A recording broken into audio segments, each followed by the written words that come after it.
Thank you, Kim, and good morning, everybody. My name is Pat Colligan. I'm the director of the North Region for Scarbrough International. My role here also at Scarbrough includes being the European Trade Lane Manager. This role allows me to travel to the UK and other EU countries frequently to visit existing clients and find new ones. I became a licensed customs broker back in 2004. I've been with Scarbrough for 13 years now. Well, it'll be 13 years in January 2019. And I got my start in the industry back in the JFK area in 1994. And really, right out of the gates, I was involved in business to and from the UK. My first company entered into a JV with one of the largest NVOs in the UK. And just for all on the call, an NVO is a non-vessel operating common carrier. My career then landed me in Chicago, where I ran the import operations for this UK NVO for about 8 years. Now, with any free seminar, there's going to be a quick commercial about our services to and from the UK. The UK is really a top market for Scarbrough International. We have worked with Zenith for about 9 years now. And in addition to moving large volumes of full containers, we also have our own consolidations to and from the United Kingdom. Our import ocean consolidation sails from Liverpool to New York. The details of the cuts and sailings are up top there on the screen. And our service to Charleston loads in London and has a 10-day transit to Charleston. And then from there, we really can service the rest of the United States. These services have been up and running for many, many years now. So not only are they extremely reliable, they also can be very cost effective. Additionally, we're doing export consolidations, both air and ocean, to the UK. The ocean consolidation loads at our Chicago warehouse and has the fastest transit into the UK. It's only about 10 days on the water. Our export consol flies directly with American Airlines. We build our own pallet, which has a guaranteed uplift with American Airlines. So what that means is if there's a flight, we're definitely getting on it. And with the Sunday arrival into Heathrow, we can get deliveries to most of England on that following Monday, which again is a very, very quick and reliable service. So right now, I'm going to go turn it over to David Tomlinson, a friend of mine and colleague at Zenith International. Thank you very much, Pat. I'm David Tomlinson, sales manager at Zenith International Freight in the UK. Good morning to you guys. It's good afternoon for me here in the UK. Just briefly touching on what we are about Zenith, just quickly. I've worked for the company over 16 years and I've had experience in the business for over 25 years. Mainly, my career started, I've always worked in the north of England. We're based in the area of Leeds and Bradford. I've always worked in the industry, mainly being previously in European services for anything from the UK running into Europe. And then once joining Zenith, some of our main businesses, air freight and ocean freight, with a main focus for us guys, UK to China, China to UK, and also UK to America, America to the UK. And that business has really built, over the last 9 years of working directly with Scarbrough there in America, we've built some really nice business and things are going from strength to strength. We're always obviously on the lookout for new business and helping clients to build their business between the UK and America, and it's something that we've been very successful on during the last 9 years working along with Scarbrough there. So just some details you see on your screen there. I don't know whether I'm sure all you guys can see what I'm seeing. So we're a large economy for such a small little island that we are, as I class us as. We're fifth largest economy in the world, doing some big numbers in terms of our import and export shipping there at the bottom. You see the population, 66 million, thereabouts these days, growing rapidly. Of that, just to give you a brief explanation, the UK is really into 2 or 3 sort of different types of areas. You've got the capitals in Wales, which is Cardiff, as the main area there. You've got the capital or the main area in Northern Ireland, which is Belfast. You've got the main areas in Scotland, which is Glasgow and Edinburgh. And then in the UK, which is relatively small compared to you guys in America, you've got the main areas, which would be the London area and the south, which is different area completely from the north. It's quite a different feel to it. And then you come further north of the UK, you've got a big a big area in the Birmingham and the West Midlands area where there's a lot of industry. And then you come further north again, and you've got where the area which I work in, which is the M62 corridor, which takes in Liverpool, Manchester, Leeds, and in the far east there would be Hull, and that's the M62 corridor as we call it, and the area which I mainly work in on a day-to-day basis. Yeah, one thing I'll add to that is that what I thought was pretty amazing was the UK is actually the largest export market for the United States to the EU. And, as David said, they're not the biggest country out there as far as, land goes. It's about the size of Oregon, I understand. But I just find it quite amazing that it is the largest market for the USA exports. Yeah, it's I touch on that. It is in terms of how you are in the States. There, I've had the pleasure of driving some miles in the States. I've visited various places, and when I was last there, I think I drove from New York to Rochester, which is the same state, which took me, I think I did stop for a bit of lunch, admittedly, but I think I was driving for about 8 hours, which is quite strange. In the UK, you can go from Liverpool to Hull in probably 2 hours. You can go from where I'm based in the north of England near Leeds to London, with traffic admittedly, but you could probably, it's like a 2 hour drive. So you can cover most of England in a 2 or 3 hour drive. Scotland's a little bit different. It's a few miles up the further north you go. Obviously, you can be driving for 3 or 4 hours, but it's relatively small to you guys. And I'm sure a 200-mile car journey to you guys is nothing. But wait a minute, didn't we spend 6 hours on the M25 that one time? Well, I did admit there we do have a little bit of traffic, and I believe the average speed in London at the moment is registered at something like 8 miles an hour. So when you've only got a couple of 100 miles to do, 8 miles an hour is quite time consuming. Yeah, that's right.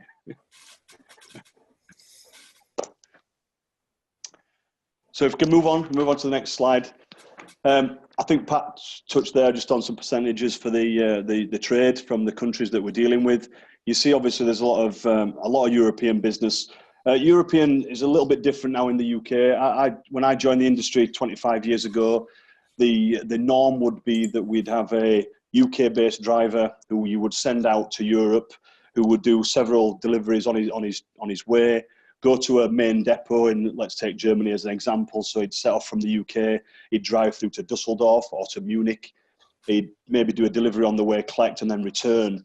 Sort of over the last, I would say definitely the last 10 years, that market's changed to where most of the equipment is foreign owned. So most of the vehicles will be owned within Europe. Many Eastern European countries have the drivers. So a lot of trucks from Czechoslovakia and from Poland. And these guys will come into the UK and they will do our loads back to Europe. So the market's definitely a changed thing in Europe, and a little bit of the control has gone in terms of what we can control in the UK with our vehicles. But we tend to find the vehicles everywhere. It's a huge market. There's so many trucks. If you ever come to the UK and you go anywhere near the M25, you'll see that the amount of freight vehicles on the road is incredible. It is, and it's 24 hours a day, and there's many vehicles. I'm sure you've got places, maybe a New York port that relates to something like the same, but the M25 is a site in itself. So you'll see the business that we're trying to touch on within those markets is obviously the Chinese and the American business, which is a huge percentage in terms of what business we do from the UK. Hey, David, about a year ago, there was a law passed in the United States. It was the ELD law, the electronic logging device. Do you guys have anything similar in the EU on that, where your drivers are, really followed and by electronic devices to make sure that they're not driving any extra hours than they should be and such? They have a system in the UK that's called a tachograph, and every vehicle that's over a 7.5 ton weight limit. So each driver, they can drive. It's 8 hours a day with 3 breaks, I think, of about 20 minutes. And then within a week, they can only do a maximum amount of hours. And that's been in place for, to be honest with you, my father's a wagon driver, a truck driver. So I know that's been in place for over 30 years. So the driver gets in the morning, he fills out his card and he puts it into his tachograph, which is fit to the truck. And everywhere he drives, it records his speed, the time he works, the times he rests. And those at any point can be checked by the UK government. And the punishment for driving outside those hours is pretty serious. A company can have their license removed, and they can have the trucks taken away and so on. It's considered to be really, really serious to break those driving hours. So yeah, we have the same sort of thing. Yeah, it's very serious here too to break those laws. The driver can certainly lose his commercial driver's license, and the company is definitely under some huge obligations to make sure that they are not breaking those new regulations that have been put in place. Yeah, I think the company who employs the drivers has to have an operator's license, and I think a person has to go on it's a 2 or 3 day course that they've got to pass about the driving laws and weight limits, and it's that person who, if there was a repeat offender over and over and over, it'd be that person who would take their punishment, and within a company, and I believe that you could go to jail for that. Yeah, I think it is it's jail time for breaking it over and over. Serious. Yeah. So we've got some industry sectors up on the screen there where you can see. So as I said, we've touched on it already that the UK is quite a small place. So you've obviously got the industries which are in and around London, huge population down there. So you've got 8.5 million people in London. So there's obviously industry in terms of a lot of fashions, that type of thing in the London market. You then come a little bit further north within the Midlands there. You see where it says England in the middle, sort of the middle area there. You've got a lot of industries that's where the car industry is based. There's a lot of heavy industry, a lot of steelworks and that sort of thing. Coming a little bit further north to where we are, we're in an area called Sheffield. So in the north there's a huge area for the production of steel. And we, as a company, have been lucky enough to be involved with some aerospace steels, which have stayed very, very buoyant even through the time. I'm sure you're all aware that steel's been through a tough period over the last 2 or 3 years with, obviously you've got the current situation with Donald Trump's duty amounts. But before that, there was a mass influx of Chinese steels coming in to America and also into the UK. But we've been lucky as a company that we've stayed in an industry that does aerospace type steels. And we have, every week we'll have, I would suggest probably between 50 and 100 tons of steel, which moves from one shipper alone in the Sheffield area, which we send through to New York, which was the reason for my drive to Rochester, and also through to Los Angeles, and that's a big business there. So, and then obviously as you move up to the main part of England there, you go a little bit further north. There's the area of the northeast, Newcastle being the main area there, and that again is a big industrial area. Labour seems to be a little bit cheaper than the areas of London. Life's a little bit cheaper to live in those areas, so that becomes a big industrial area for general type products of chemicals and well, everything that comes out of there really. It's quite a big manufacturing area. And then as you go up to Scotland is it's a huge place by comparison to the rest of the UK. Probably from the UK border up to the top of Scotland, you probably could drive, definitely 4 or 5 hours. It's a beautiful place as well. If you've ever had the pleasure to go there, it's really, really nice. But the industry is quite limited in Scotland to 3 or 4 major towns really, which is Glasgow and Edinburgh, which are in the south of Scotland, and ranging up to Dundee and Aberdeen, a little bit further in the north, where the Aberdeen area tends to be more of the drilling and the oil industry for the oil rigs. There's many oil rigs in that area up there. So the main business that comes from Scotland would be Glasgow and Edinburgh, and the main business then coming further south would be if Newcastle comes down. Everything seems to come down slightly. So things from Newcastle would maybe move into Manchester, especially for air freight. Things in around the M62 corridor where we are would again tend to move to the Manchester area for air freight. So it's again, we know it's only a small area. There's probably a big 5 or 6 main industries within the UK there. Just touch briefly, I know there was a question on it from something I received previously.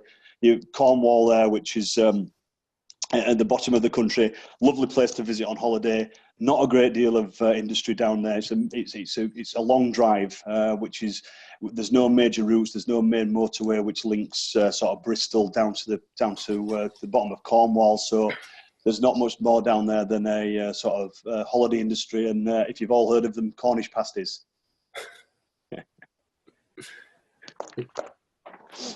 How is the oil business doing up in Scotland, David, these days? I know that the prices of gas here in the States has really come down quite a bit over the last couple of months, but unfortunately diesel hasn't, but the regular unleaded has. Have you seen anything like that over there? Yeah, well, there was talk. There was the referendum for Scotland to stay within the UK, which was 2 or 3 years ago. At that point in time, the oil and gas industry was huge, and Scotland felt that they could support themselves on the monies which they were receiving from the oil and gas industry. Unfortunately, those days have changed, and it has really dropped off. Where we at one point, and I'm sure maybe you guys in America, we were really big on the oil and gas industry, and it has definitely slowed down over the last 2 or 3 years. So I think within that industry, they do some good numbers, I know, for the oil and gas in Scotland, but it's definitely not what it was 2 or 3 years ago. Yeah, we definitely have seen a reduction in some major projects for the oil and gas industry. We've moved quite a bit of over-dimensional cargo, with having, relation in the oil and gas industry. We've kind of seen that dry up a little bit, just a couple of things here and there now. Yeah, I mean, we had some great business. As you know, we did it together, Pat. We had some great business going to the Houston area for that type of business, and we've seen a definite slowdown in that as well. And so I want to touch back on that, the steel real quick. And a lot of the steel that's being manufactured in Sheffield, is very specialty steel. And, Scarbrough, has been successful with some of their clients in the UK to, gain some exclusions from those, Section 232 tariffs that have been placed on by the U.S. government. So just keep that in mind. There is ways and means around those in some cases. Okay, so just touching then, you see what's on the screen there for the main ports and airports for the UK. It's pretty, it's kept really quite simple on the UK ports. So for ocean freight, Felixstowe, Southampton, London Gateway being sort of new on the scene over the last sort of 18 months. Liverpool, which tends to serve mainly the American ports rather than the European and the Far East type services. And then Grangemouth and Belfast. Grangemouth and Belfast, relatively small by comparison to Felixstowe. There's some big business comes from Felixstowe, though that is because of some congestion that's come this year.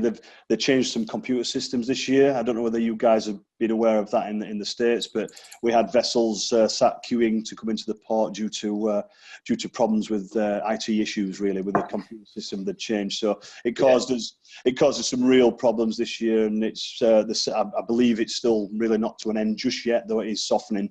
There was vessel delays on most things, and the Far East did really suffer on that. So just looking at the UK in general, you tend to get, we mentioned earlier Edinburgh and Glasgow in Scotland. They would move into the Grangemouth area. Northern Ireland is Belfast and Belfast only.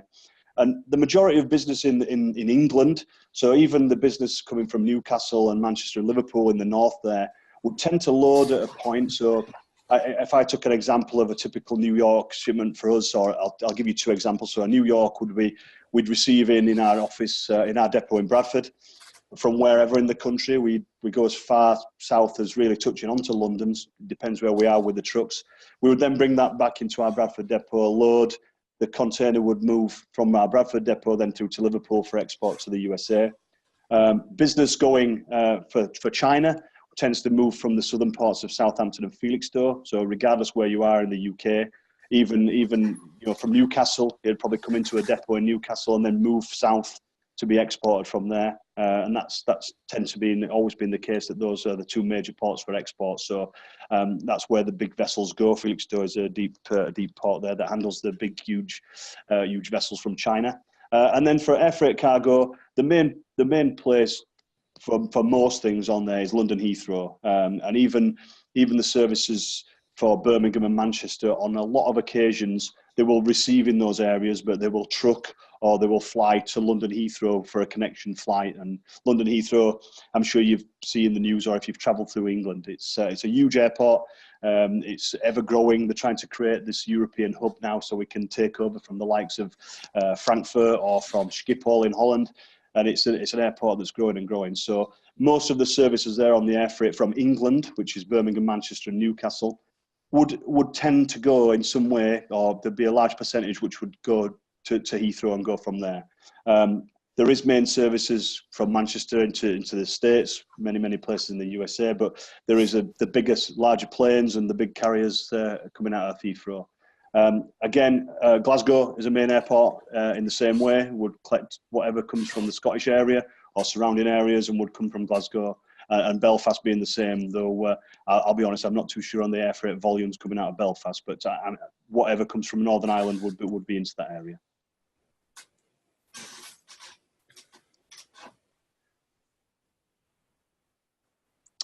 Okay, so on the e-commerce, I'm sure, like America, the business for ordering goods online is growing massively in the UK. There's been news report after news report. I'm sure you maybe see in some of your news over there that big stores are starting to close on the high street where people are simply not shopping in the same way anymore. We, like you guys in the States, there have huge shopping malls now. There's, wherever you go, there's some huge ones where you can buy everything you could possibly need for the rest of your life. But more and more now, people are buying online, and we have two types of business that we're involved in recently, which the growth is unbelievable. We have some business for some T-shirts. It's quite a brand in the UK called Sick Silk. You may see it in the USA soon. It tends to be worn by younger people. It's very stylish, very modern. It's a bit too small for me. I'm a bit too big for it. But that industry has grown massively, and we currently import for those guys from Turkey and from China, and we bring it into warehouses in Germany and in the UK, where they pick and pack on single T-shirts, which go to an end user, a residential address, which is like a courier type service. So as a company, we create the freight into the main depots, and they allow them to then pick and pack and do also the single delivery T-shirts to an individual wherever they may be in Europe. So that business has grown massively, and they've gone. I've just been to Germany last week, and they've changed their marketing from being something in the region of £1.5 million worth of goods per year, and they say that next year they will expect to do 15 million. So the growth is unbelievable, and that's just they have maybe 30 or 40 lines of T-shirts and jogging pants, and they're looking to break into about a £200 million industry. So for them as a company, they're looking for a £200 million turnover next year, which is just huge. I think they've been going probably 5 or 6 years, so it's absolutely incredible. And then on the flip side of that, there's also some fulfillment opportunities there. We have a client who are producing furniture in the area near Manchester, which is near us. Obviously, they're too large to fit into any type of courier system. They're huge. You can imagine it's a big 3-piece or a 4-piece settee and a few chairs and so on. What they require in the America is that we do a residential door delivery. In some occasions, they're asking us for a white glove type service. With Scarbrough as our partner in America, we ship from their depot in Manchester through Liverpool into New York or wherever that port might be, subject to the final delivery.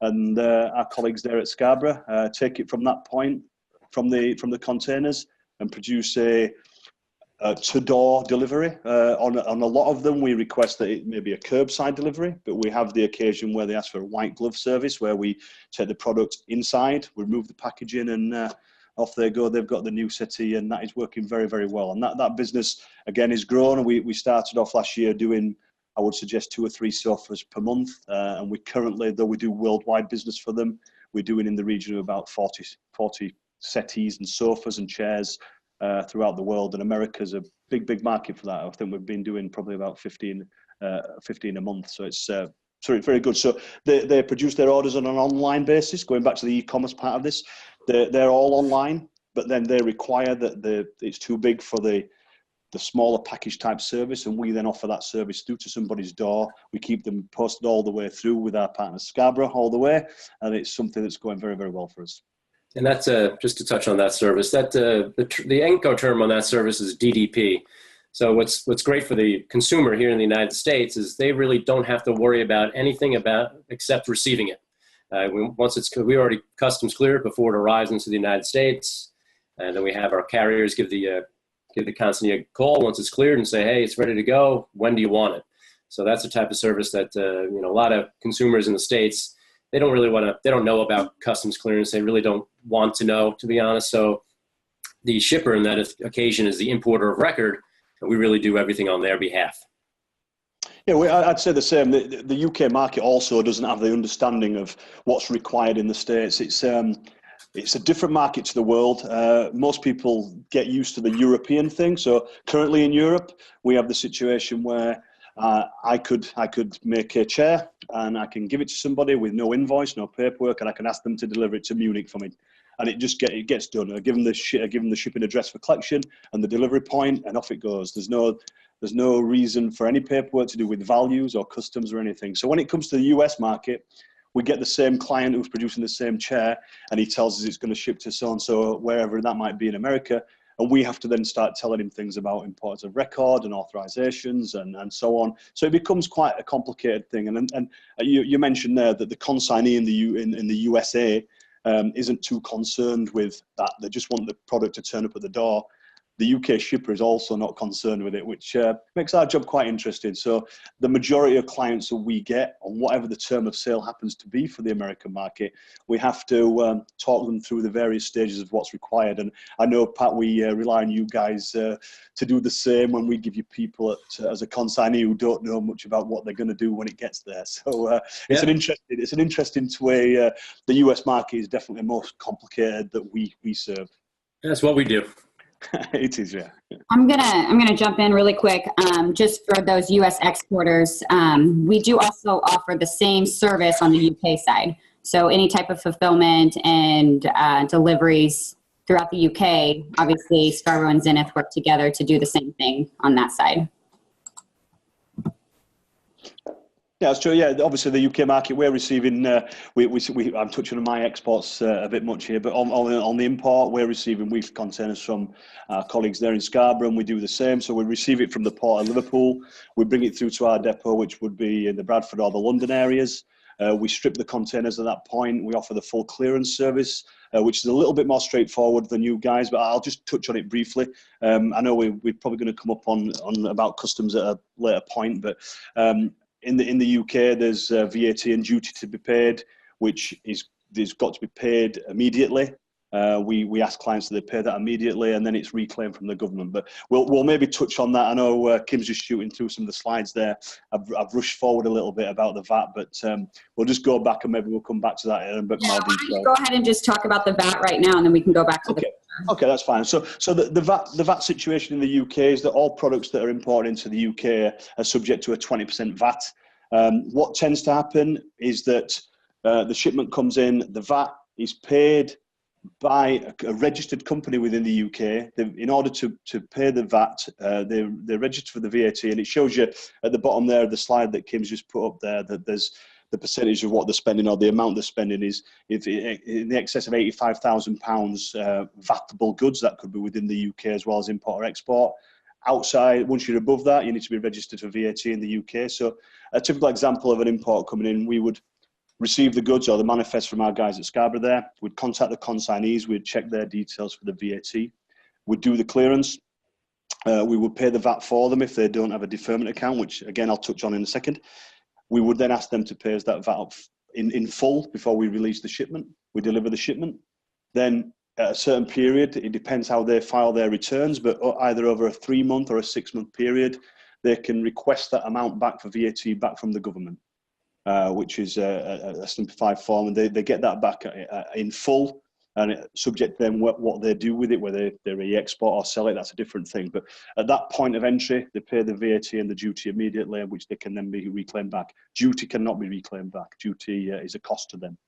How long does it take to get the VAT back from the government? It all depends how the company files, to be honest with you. So you can file on a monthly basis. When the import is actually done, it creates a VAT return immediately, and it's all about how that consignee wishes to receive it. So a company who is maybe a little bit tight on their cash, they would maybe do a monthly return and they would get it back immediately. Companies who are more into the system of knowing that it's a large amount to claim, they would maybe do it every 3 or 6 months. If I was a U.S. exporter and I'd like to, kind of prepay everything for my client in the UK, could I set up a VAT account myself?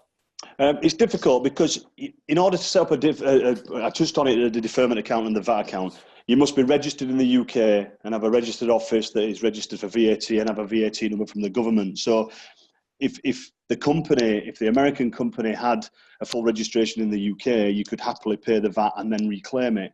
But if you were an American standalone client who was sending to a consignee, it would be pretty pointless to send it as a DDP shipment and pay the VAT, because that could never then be reclaimed. So you're actually adding a 20% cost to your goods, basically.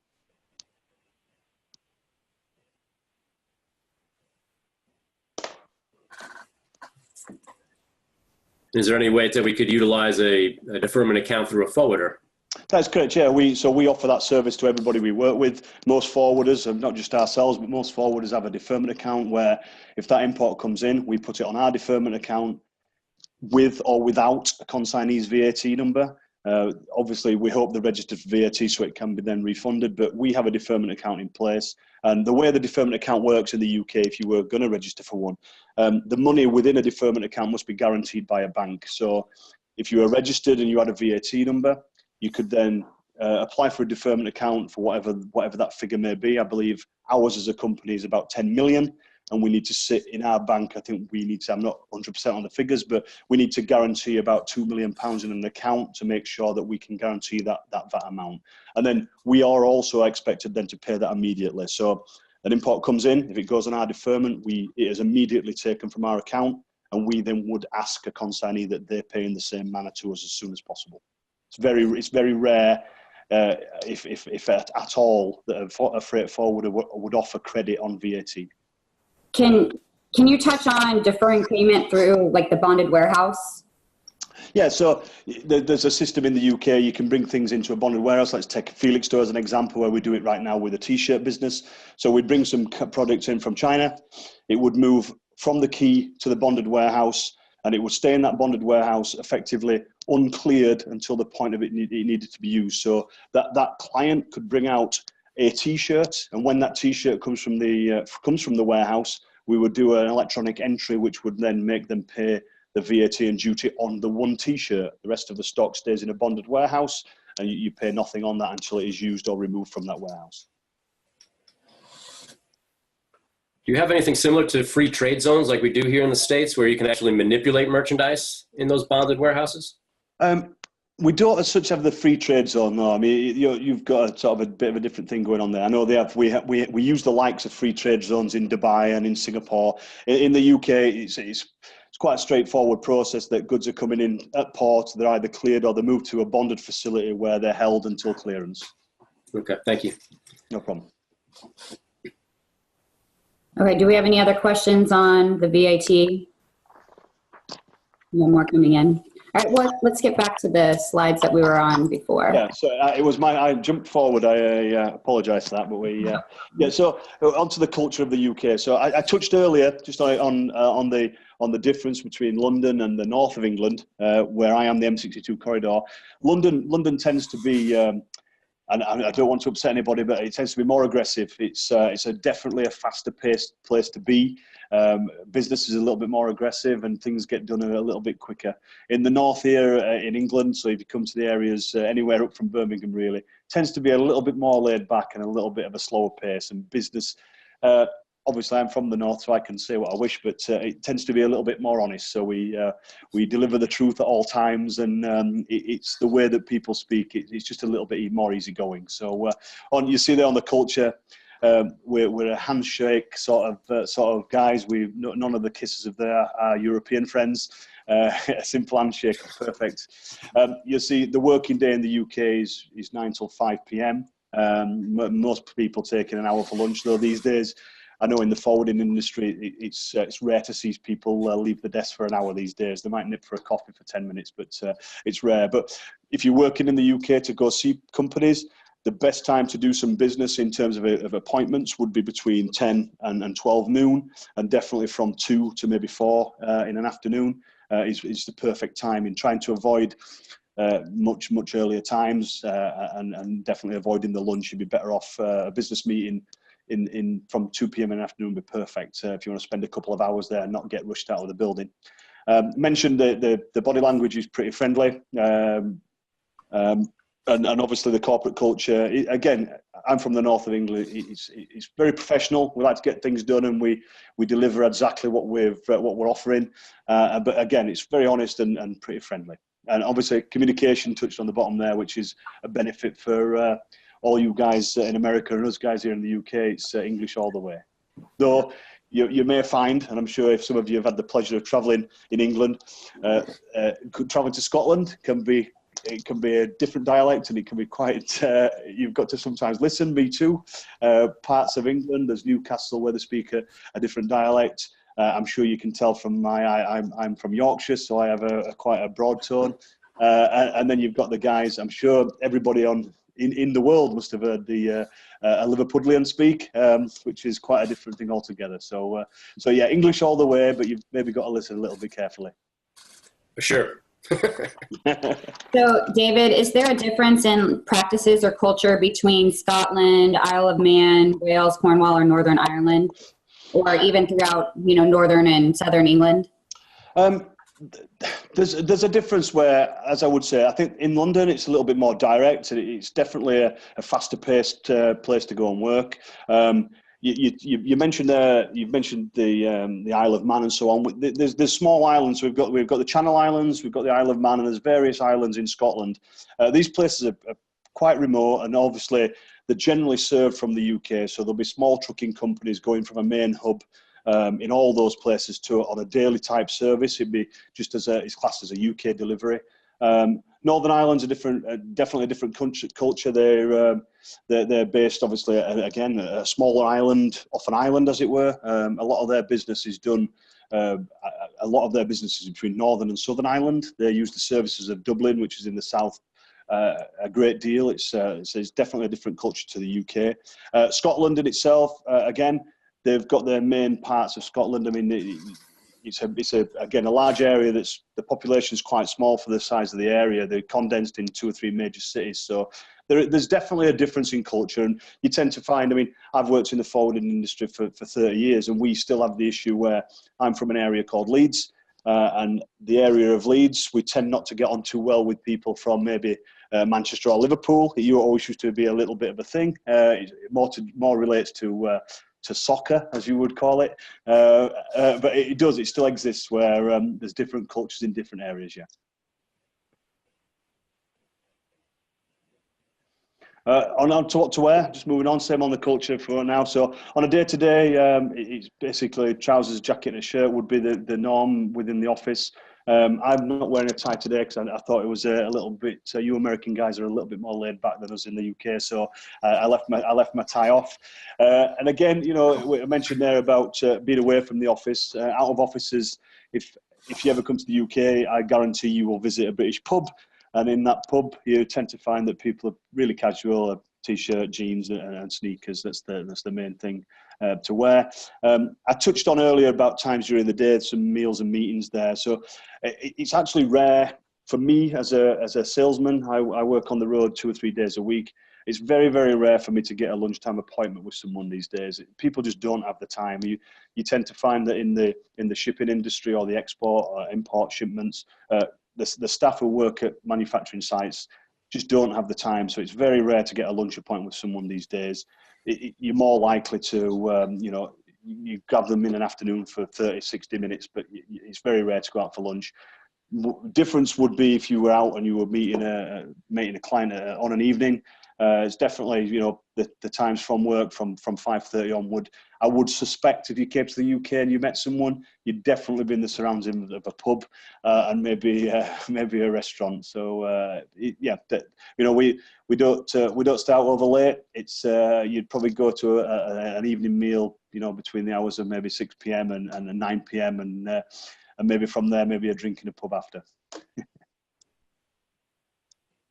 Okay, so UK trade. So this is where we can touch on Brexit. I'm sure it's a crazy world for us at the moment in the UK. There's a lot of news out there of what's happening and what isn't. But I'll just touch on it basically. So where we stand right now, that our trade agreements with the world are all based on what's agreed through the EU.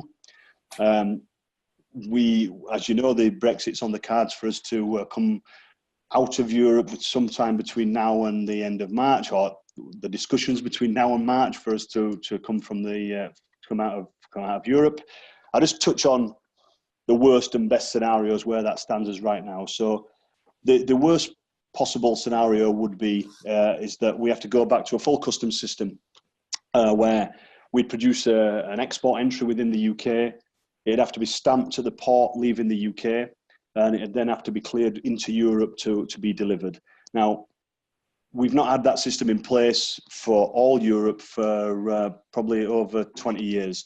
And if that was to happen tomorrow, they do say there would be a cooling off period, but if the worst scenario happened tomorrow, there'd be 100,000 trucks lined up at Dover waiting to have their customs paperwork stamped in order to get to Europe. So it's obviously quite a scary situation if that was to happen. What we expect, and the news that's coming out from most people and from government websites and from Chamber of Commerce, is that it's likely to be an electrical digital type customs system where we simply press a button to do an export entry declaring what is going to be shipped into Europe, and its first point within Europe will be electronically received and allow the shipment to go on and deliver to wherever that might be. We still expect, if that was the case, that there would be some form, definitely a form of customs clearance cost. There'd be definitely some cost to do with a VAT type duty system within Europe. If we look at the whole situation, the worst one is that we have 100,000 trucks sat at Dover and it's chaos. The best situation is that we're going to increase some costs on shipping, and we're going to have hopefully an electrical transfer. And that's a case that every day I get asked many questions from obviously people involved. How that would affect business for America, I can't imagine it'd be a massive problem for you guys. The UK is not generally used as a transit point for Europe. I would suggest if an American client's sending goods into Europe, they'd maybe go into Holland or Germany and use that as a hub. I don't know of many myself where they use UK and then would suffer the consequences of coming to the UK and have to create a separate clearance to go into Europe. So I'm hopeful that for you guys it won't affect US business much. Just touching on the same page there, something that has been mentioned about Brexit is AEO. We have AEO, which allows us when we're shipping to and from America to show that we've taken the necessary steps to meet security plans that you guys in America obviously are very strong upon. So I know Pat will probably, we mentioned it earlier, we spoke about this regarding containers being stopped and examined and so on. This year in 2018, which I'll probably just jinx now, I don't think we've had one container stopped and examined. And we feel it's probably to do with your regulations regarding CT-PAT in the States and within AEO in the UK.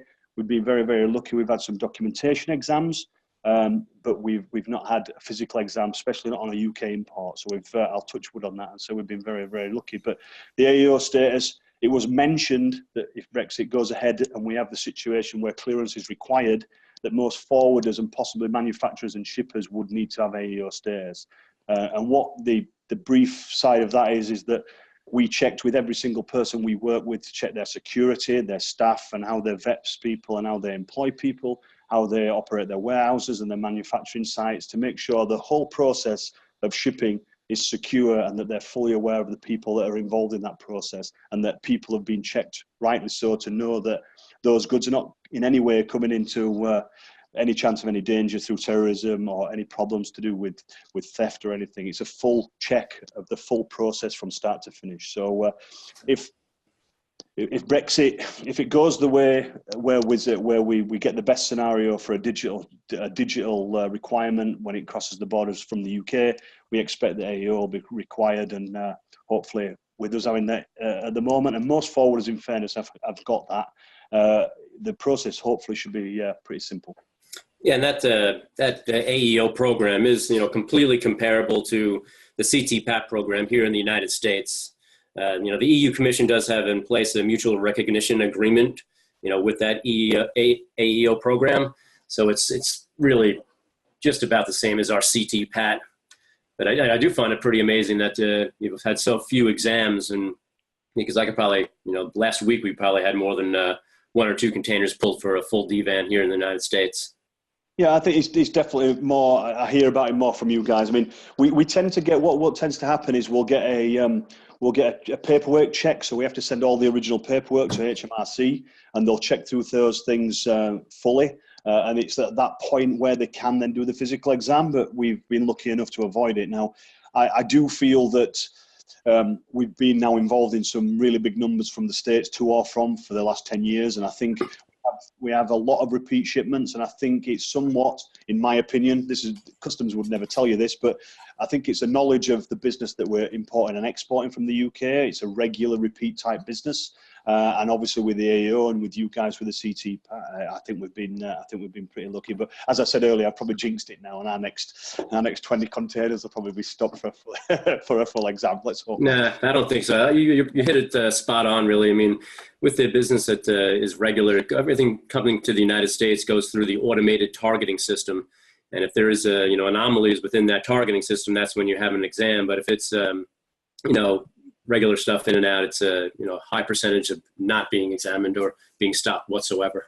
Yeah, I mean, I always recall when we started, when we've been doing the big steel shipments into LA, we've been doing them for over 10 years now. And I know when we first started, because of the industries that we were going into, there was a lot of aircraft industry and so on for the military.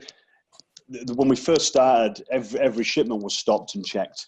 And then after about a 6-month period, it started to slow down somewhat. And I think now it's pretty rare they do check it, so they know the business. And I think it's a knowledge of what we're shipping.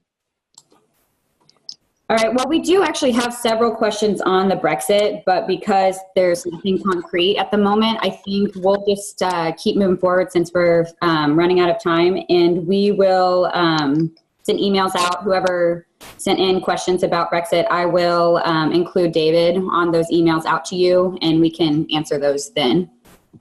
Yeah, that's fine. I mean, I get an update every day on things. We have a Zenith newsletter regarding Brexit that it gives you links to the British government and Chamber of Commerce and so on. So anybody who's interested in that knowledge and they've got a few hours to spare reading through this information, please copy me in on the emails and I'll make sure we get the info straight across. And it's just a matter of keeping that information flow going, and at some point, I'm sure there'll be something concrete that we can definitely share with the world about what's going to happen, really. Well, actually, David, send me that link and I'm going to send out a follow-up email with a copy of this presentation and the recording of this, and I'll send a link to your newsletter as well. Perfect. I'll let you have a copy of that through after we've finished. All right, so I'll let you talk about Incoterms, but also while you're on these slides, if you want to mention what documents are required for UK import, US export, and then we could talk about UK export and US imports. What documentation is required on both sides, basically? Okay, so for UK import or export, what we require on the States, though, you have the broker issue and the import of record and so on is a totally separate issue. The actual documents themselves for us guys in the UK is a commercial invoice, digital copy's fine, a packing list we ask for, not necessary, but those two things, if you were providing a commercial invoice with a value on there and a packing list, that would be fine. It's very straightforward.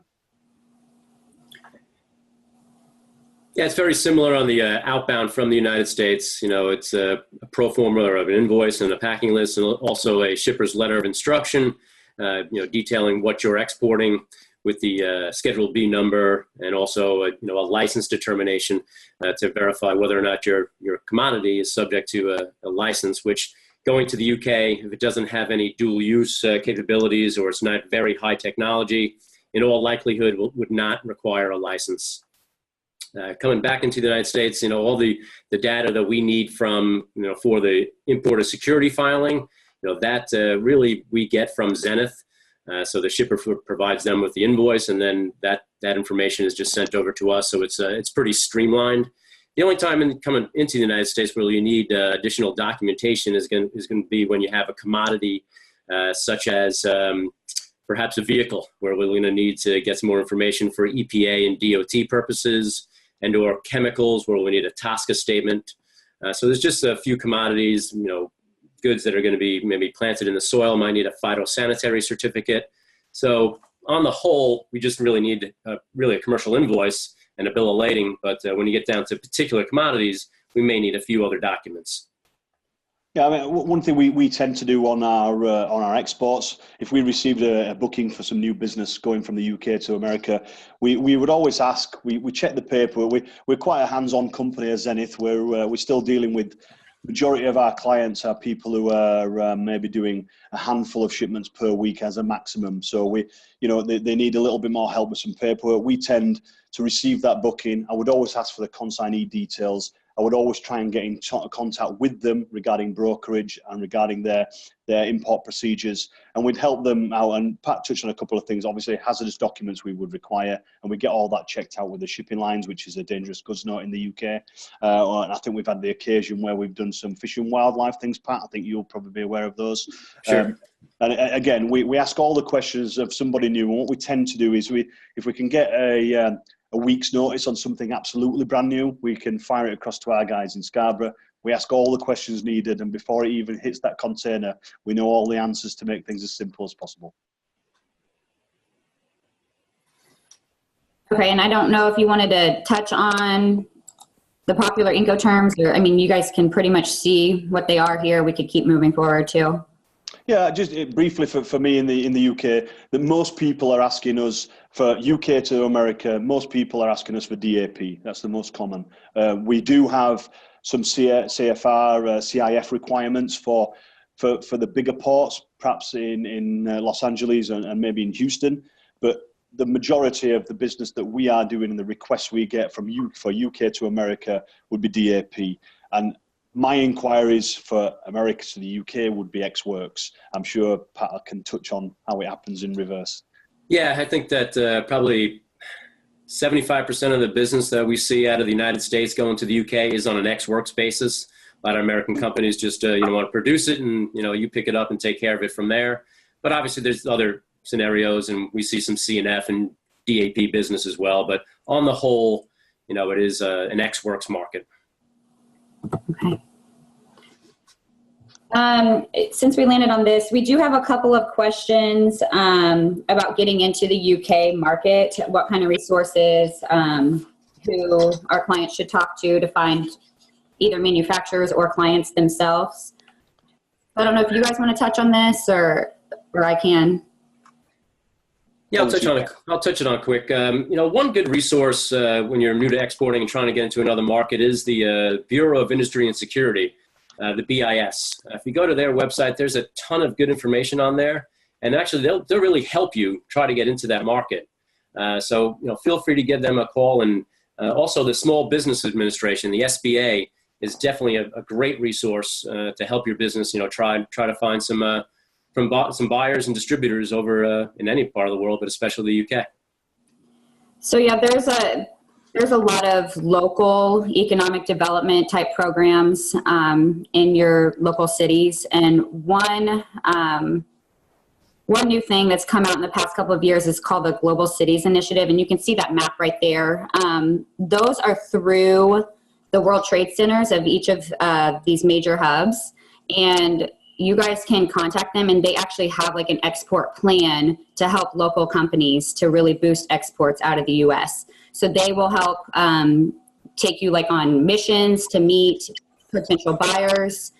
They do all kinds of things. So that's another thing. The US Commercial Service also, that's their biggest target, is to, get companies in the US to export. So you could work with U.S. Commercial Service. Another thing that Zenith can do on behalf of our clients here is they can go meet with potential buyers for you, find out if they're legit. They can do that for manufacturers as well, kind of have like a sales call in place of our clients. There's also a link to different trade shows that are popular in the UK, so you can check that out. But yeah, there's a lot of resources out there, and I would just suggest using a lot of the government resources because they want us to export. So they're a great resource to use. Yeah, and I'll just touch on it briefly. In the UK, some of the trade shows, again, it's not a huge area. If you fly, if you go on there for a couple of the trade shows, where there's Olympia in London, which is huge, and there's the NEC, National Exhibition Centre in Birmingham. They have shows on all the time for some of the huge industries. And if you click on there and get some dates and so on, I know you've still got to travel to the UK. It might give you a chance to take in a bit of the UK as well. But some of those trade shows, the NEC in Birmingham, they'll have thousands of exhibitions at any point with all different types of trades, and it is very, very good. And even if you click on for the trade shows, you can get a listing of the people who are there in whatever industry that might be, machinery or chemicals or freight. You can give yourself a listing of what business you may have to look at and maybe get some calls off the back of it. Awesome. We've got a couple more questions here. We can land on this, and then we answered a lot of the questions throughout the webinar, but here is another one that just came in. And it's just talking about the driver situation in the UK. In the US, we've got a driver shortage. Are you guys experiencing something like that as well? Yeah, definitely. It is the case at the moment where the shipping line haulage, so the truckers on the full container loads, there's delays at the moment. So coming out of the southern ports, you tend to have a 3 or 4 day delay. For imports and exports, it's very, very busy. I know the American market, over the last few months, it's not been a rate-driven business whatsoever. It's been about capacity and getting collections and getting the space on vessels. So we have the same situation that you have in America, where we have a lack of drivers who are all fighting. You've got to fight to get the same guys to do it. And what we're looking for, as I'm sure any forwarder is, we're just looking for the reliability of somebody to pick up on time and deliver on time, which is the service we obviously trying to supply. And what tends to happen is, you can get the collections done, but the number of times that you get vehicles that are running a little bit late, or they have to queue for the containers, it's creating a problem in the freight industry where it makes you look like the service is a little bit second rate. So it's tough. The trucker situation is tough at the moment. Yeah, and just to touch on that one more bit, mile for mile, inland haulage in the UK compared to the United States is quite a bit higher. Obviously, there's a lot of factors that go into that, gas prices and such, and just congestion, but I just figured I'd mention that. Yeah, definitely, yeah. Our gas prices are crazy compared to yours, yes. Are you? What is your gas prices for interest at the moment? I think I saw $2 a gallon recently. $2, okay. So we're at, we're in litres, but we're going high again. We're at about £1.30 a litre. So it's quite expensive. Take a bike. So we did have a couple other questions that we didn't get to. A lot of them were commodity specific. So if you guys did send in questions related to that, we will get back to you directly. And obviously feel free to send any of us emails, and we can get your questions answered. But I don't know if there's anything else that you guys want to add. Well, no, kind of out of time. We want to, keep it to the timeline. We know everybody's busy, especially around this time of year. So we'll just, go ahead and say thank you for joining us. We appreciate your support, and, please join us again. And David, thank you so much for all the information. It was great. We very much appreciate it. No problem at all. And just simply, you've got my details on there. We are the type of company like Scarbrough. Any questions, big or small, even if it's, somewhere to go and eat in Leeds, drop me an email and maybe I can help you out. Yep. And as Kim said, we'll get back to the questions that weren't answered, unfortunately, during the webinar. That's great. Thank you guys so much. Everything was great today. Bye-bye.